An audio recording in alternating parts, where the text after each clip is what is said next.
Hello' guys, আজি অন্য এটা ভিডিঅ'লৈ মই আপোনালোকক স্বাগতম জনাইছোঁ। আৰু আজি ক'বলৈ ওলাইছোঁ যে কম খৰচত আপুনি কেনেকৈ হাঁহৰ পোৱালি পুহিব পাৰিব, 50টা বা 100টা। আৰু সেই পুহিবৰ বাবে আপোনালোকক কি কি বস্তু লাগিব মই আগৰ ভিডিঅ'ত কৈছিলোঁ যে আপোনালোকক ক'ম বুলি। গতিকে সেইখিনি আজি মই আপোনালোকক বিৱৰণ দিম। আৰু গতিকে আপোনালোকে ভিডিঅ'টো শেষলৈকে চাই থাকক। আৰু যদি আধাতে স্কিপ কৰে তেতিয়াহ'লে বুজি নাপাব, আৰু সেইবাবে আপোনালোকে ভিডিঅ'টো সম্পূৰ্ণভাৱে চাই থাকক। এতিয়া আমি আহোঁ 50টা বা 100টা হাঁহৰ পোৱালিৰ বাজেটখনলৈ। এতিয়া প্ৰথম কথাটো হ'ল 50টা হাঁহৰ পোৱালি। এতিয়া আপুনি যদি 50টা হাঁহৰ পোৱালি আনিব যায়, আমাৰ এইফালেতো আপোনাৰ 50টা হাঁহৰ পোৱালিৰ মিনিমাম 2500 মান ল'ব, আৰু এটাত 50 টকাকৈ ল'ব, পাৰ পিচ 50 টকা। আপোনালোকৰ সেইফালে কেনেকুৱা কি দাম মই নাজানো, আৰু গতিকে আমাৰ এইফালে 50 টকা বা 55 টকা এনেকুৱাকৈ দিয়ে এটা পাৰ পিচ।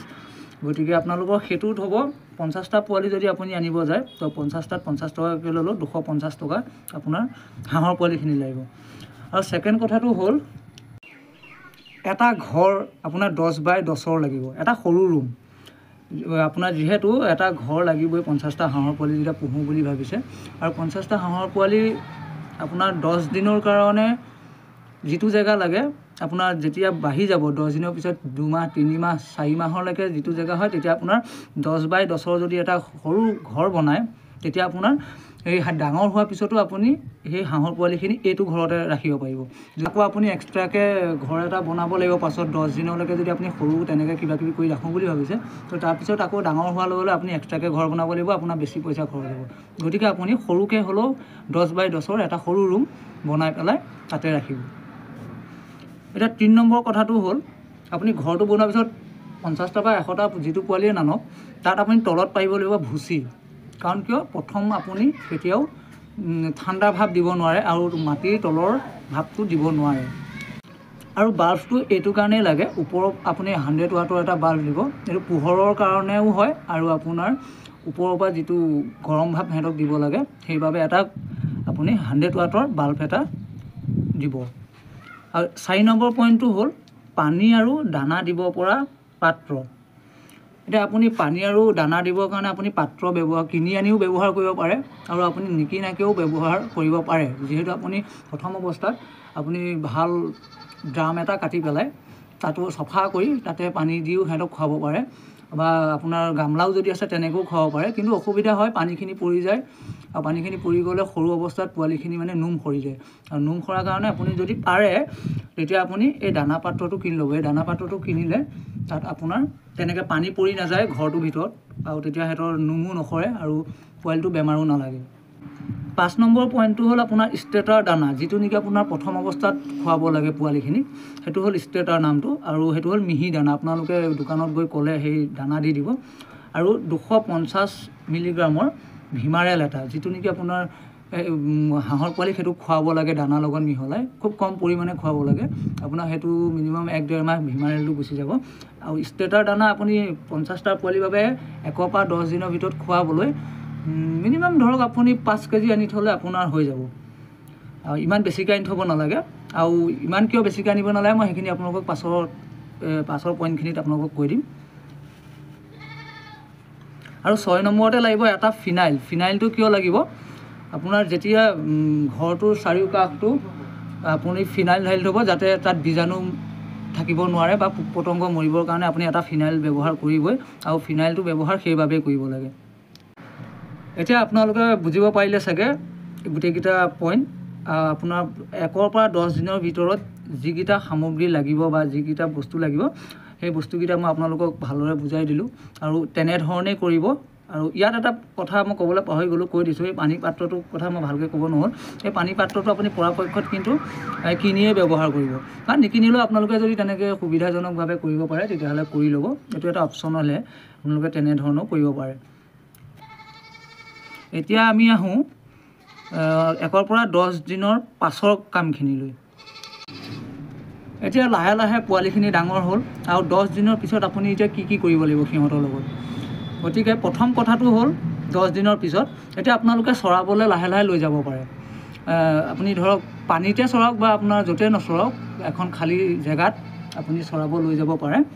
আৰু পানীত চৰালে এটা কথা লক্ষ্য ৰাখিব, যাতে বীজাণুমুক্ত পানীতহে আপুনি চৰায় প্ৰথম অৱস্থাত।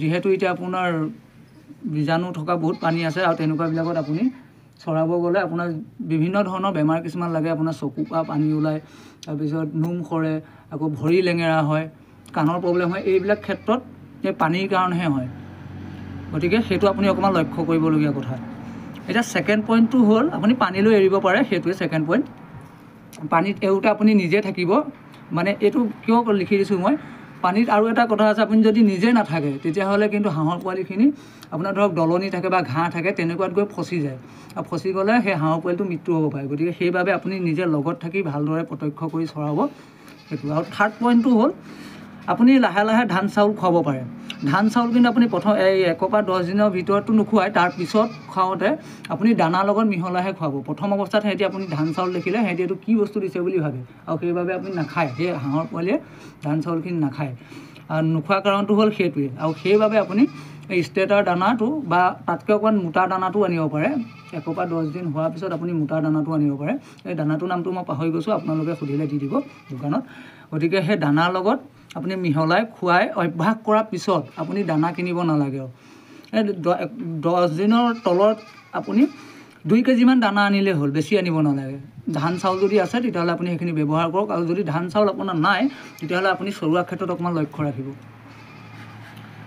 4 নম্বৰ কথাটো হ'ল ৰখা ঠাই বা ঘৰটো পৰিষ্কাৰ ৰাখিব কিয় মানে এইটো ক্ষেত্ৰত আপোনাৰ বেমাৰ আহে আৰু আপুনি আজি দানাত পানী দিলে তাৰপিছত তাত বোকা হ'ল পানী পেলালে বা দানাখিনি পৰি থাকিলে সেইটো ক্ষেত্ৰত কিন্তু পোৱালিৰ বেমাৰ হয় আৰু সেইবাবে আপুনি পৰাপক্ষত দিনটোত আপুনি দুবাৰ চফা কৰিবলৈ চেষ্টা কৰিব আপোনাৰ সময়টো অকণমান উলিয়াই আপুনি চফা কৰাটো লক্ষ্য ৰাখিব তেতিয়া আপোনাৰ সেই বেমাৰৰ পৰা আপুনি হাত সাৰি থাকিব পাৰিব আৰু 5 নম্বৰ কথাটো হ'ল 10 দিনৰ পাছত বেছিকৈ ভাত নোখোৱাব আপুনি এটা কথা জানে যে আপুনি লাহে লাহে যেতিয়া ধান চাউল খুৱাব ল'লে খোৱাৰ পিছত লাহে লাহে আপোনাৰ ডাঙৰ হ'ল হাঁহৰ পোৱালিখিনি তো ডাঙৰ হোৱাৰ পিছত আপুনি ভাত বেছিকৈ নোখোৱাব যে পেলনি গৈছে বহুত ভাত সেইখিনি খুৱাই দিওঁ সেই কথাটো মনত নানিব কাৰণ কিয় হাঁহৰ সদায় বেছিকৈ তেল থাকেই আৰু যদি আপুনি ভাত খুৱায় এইটো আপোনালোকে জানেই চাগে যে বেছিকৈ ভাত খোৱালে হাঁহ তেল ফাটি মৰে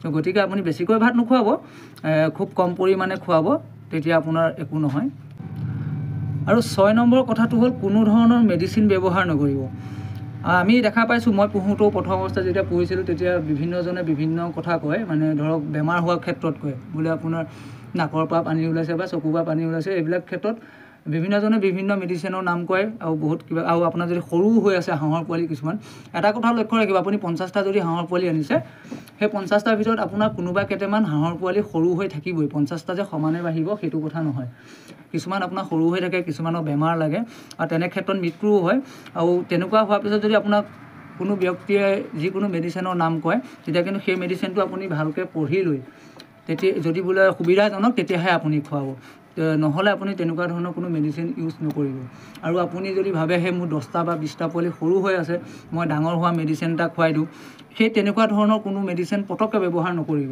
আৰু সেইটো ক্ষেত্ৰত মই আপোনালোকক কথা এটা কওঁ আপোনালোকৰ পশু চিকিৎসালয় আপোনালোকৰ ওচৰত থাকেই গতিকে আপুনি পশু চিকিৎসালয়ৰ পৰামৰ্শ লৈহে তেনেকুৱা ধৰণৰ মেডিচিন ব্যৱহাৰ কৰিব আৰু আজিলৈ পইণ্টখিনি সেইখিনিয়ে আছিলে আৰু এইখিনি পইণ্ট মই নিজৰ পইণ্ট অফ ভিউ পৰা কৈছোঁ আৰু আপোনালোকে যদি জানেতো ভাল কথা আৰু নাজানিলেও আপোনালোকে যদি এইখিনি কথা বুজিব পাৰিছে তো আপোনালোকৰ বাবে ভিডিঅ'টো ভাল হ'ব বা উপযোগী হ'ব বুলি মই ভাবিছোঁ গতিকে ইমানখিনি আছিলে বাজেট কম খৰচত আপোনাৰ কম খৰচ মানে আপুনি টকা 5,000 খৰচ কৰিব পাৰিলে আপোনাৰ ইয়াত মিনিমাম আপুনি 18-20 হাজাৰ টকা আপুনি এইটো ক্ষেত্ৰত ইনকাম কৰিব পাৰিব কাৰণ কিয় ক'লোঁ মই এটা হাঁহত আপুনি 50 টকা প্ৰাইজত আনিছে আৰু 3 মাহ 4 মাহত আপোনাৰ এটা হাঁহত 150-200 টকালৈকে খৰচ হয় বাৰু সেইটো আমি জানো কাৰণ কিয় ধান চাউল খোৱালেও সেয়া আপোনাৰ নিজৰ সেইটো ঘৰত থাকিলেও কিন্তু পইচাটোতো গৈছেই সেইবাবে কৈছোঁ আৰু আপোনালোকে 50টা হাঁহৰ পোৱালি 5,000 টকা খৰচ কৰি আপোনালোকে 18-20 হাজাৰ টকালৈকে ইনকাম কৰিব পাৰিব এতিয়া মই আপোনালোকক যিখিনি বাজেট আপোনালোকক দাখিল কৰিলোঁ সেই বাজেটখিনি যদি আপোনালোকে থলুৱা হিচাপে উৎপাদন কৰিব বিচাৰে তেতিয়াহ'লে আপোনালোকৰ সময় বেছি লাগিব কিন্তু বাজেটটো কমি যাব আৰু যদি আপুনি বিজনেছৰ ক্ষেত্ৰত লৈছে তেতিয়াহ'লে আপোনাৰ এইখিনি যিখিনি মই আপোনালোকক পইণ্ট ৱাইজলি ক'লোঁ সেইখিনি আপোনাৰ আপুনি ব্যৱহাৰ কৰিবই লাগিব সেইখিনি ষ্টেটাৰ দানা হওক ভিমাৰেল হওক বা ঘৰ হওক ভুচি হওক চাউল হওক যিখিনিয়ে নহওক তো সেইখিনি আপোনালোকে ব্যৱহাৰ কৰিবই লাগিব গতিকে আজি ভিডিঅ'টো বেছি দীঘলীয়া নকৰোঁ, গতিকে ইমানখিনিয়ে ক'লোঁ। আপোনালোকৰ উপযোগী ভিডিঅ' বুলি যদি ভাবিছে তেতিয়াহ'লে চেনেলটো লাইক কৰি দিব, ছাবস্ক্ৰাইব কৰি দিব আৰু কমেণ্ট কৰিবলৈ একেবাৰে নাপাহৰিব। আপোনালোকৰ লগত যদি কিবা অসুবিধা পাই আছে তেতিয়াহ'লে মোক কমেণ্ট যোগেৰে জনাব, মই ভিডিঅ' যোগেৰে আপোনালোকক প্ৰেৰণ কৰিম। গতিকে আজিলৈ ভিডিঅ'টো ইমানেই, ধন্যবাদ।